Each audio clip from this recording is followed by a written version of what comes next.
নমস্কাৰ বন্ধু, মোৰ আছাম বন্ধু ইউটিউব চেনেলত সকলোকে স্বাগতম জনাইছোঁ। আশা কৰোঁ আপোনালোক সকলোৱে ভালে কুশলে আছে আৰু ময়ো ভালে আছোঁ।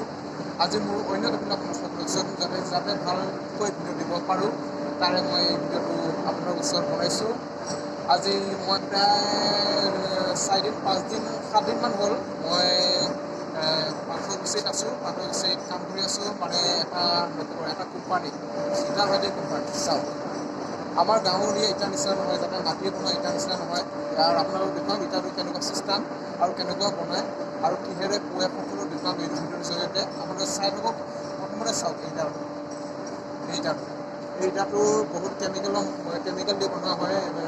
বিভিন্ন ধৰণৰ পাউডাৰ মিক্স কৰা হয় আৰু বহুত তাৰমানে বহুত মজবুতকৈ বনোৱা হয়। শিল বালি ইত্যাদিৰ দৰে নক'ব আৰু আমাৰ গাঁৱৰ ইটাৰ নিচিনা নহয়, যাতে মাটিও বনোৱাই আৰু পোৱে। লগতে এই ইটাটোৰ মূল্য হ'ব 100 টকাৰ ওপৰত আছে আপোনালোকে চাওক। আৰু 100 টকা আৰু প্ৰায় 5,000-6,000 এটা দাম আছে। আপোনালোক দেখুৱাম ইটাটো কেনেকুৱা। 5,000 প্ৰায় 5,000 ওপৰত আছে। ডাঙৰ ইটা আছে, আপোনালোক দেখুৱাম। এইটো ইটা চাওক, এইটো কি চিষ্টেম চাওক।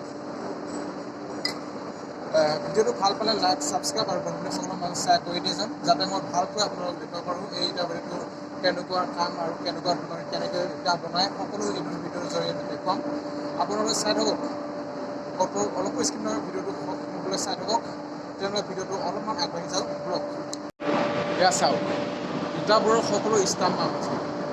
ইয়াৰ গোটেই কোৱালিটি ষ্টাম্প মাৰ্ক আছে। ইটাবোৰ কেনেকুৱা ধৰণৰ চিষ্টেম বিক্ৰী কৰা হয় আপোনালোক সকলোৱে দেখুৱাম। বস্তুৰ ডেলিভাৰী ষ্টাইলত মানে পেকিং কৰি লৈ যায় ইটাবোৰ।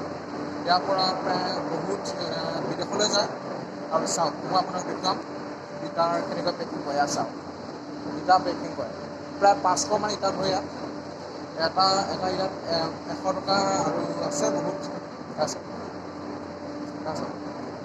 মানে ইয়াত প্ৰায় 100-200 বহুত শ্ৰমিক আছে, কাম কৰে প্ৰায় 6টাৰ পৰা 6টালৈ।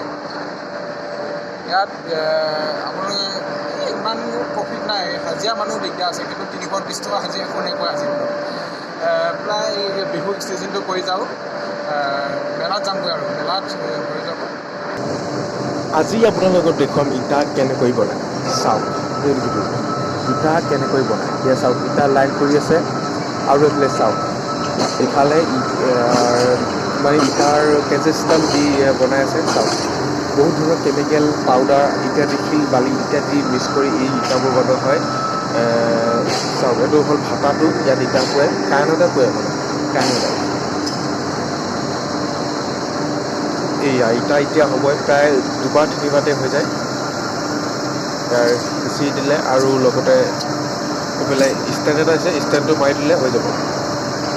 আমাৰ গাঁৱলৈ ইটাৰ নিচিনা নহয়। এই মাটিৰ দ্বাৰা এই ইটাবোৰ হেৰি কৰে, বাকচত দিয়ে মানুহে আৰু মাৰে কিবা। ইয়াত বিভিন্ন ধৰণৰ প্ৰায় 5টামান মেচিন আছে। বিভিন্ন ধৰণৰ বাকচ অনুসাৰে এই ইটাবোৰ বনোৱা হয়। ইয়াত কিমান ধৰণৰ কেমিকেল দি বনোৱা হয়। এইটো হ'ল কেজি চিষ্টেম আছে, প্ৰায় 5 কেজিৰ ওপৰত হ'ব। এই ইটাবোৰৰ ওজনটো অনুসাৰে ইটা বনোৱা হয়। চাওক, দিলে আৰু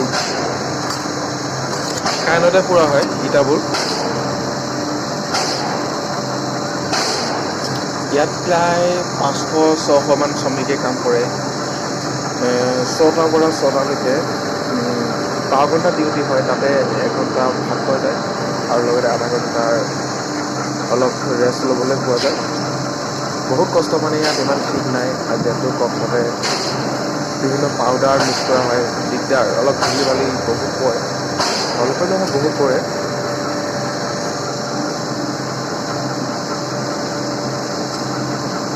এতিয়া চাওক, ইটাৰ 2 ছেকেণ্ড ইটাৰ আৰু কেঁচাত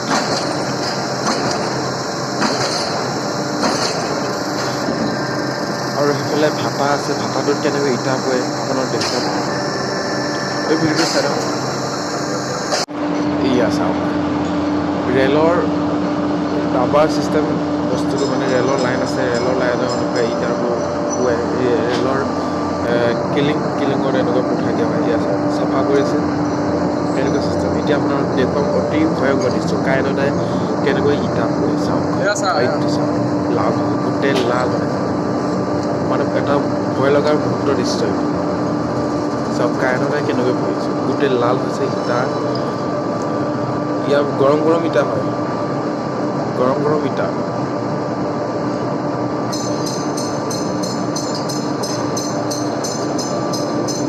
ইয়ে চাওক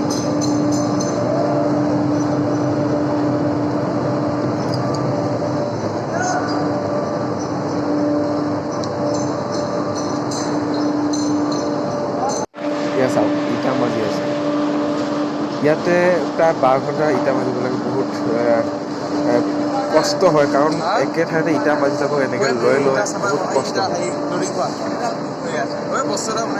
আৰু দেখুৱাম আপোনালোকক ইয়া চাওক ইটা মাজি আছে এই আহিছে এটা মুদ্দেগী পৰা আমাৰ বিদেশলৈ যায় এইবিলাক ইটা প্ৰায় 2000-1500 ইটা এনেকৈ দাম আছে ইটাটো প্ৰতি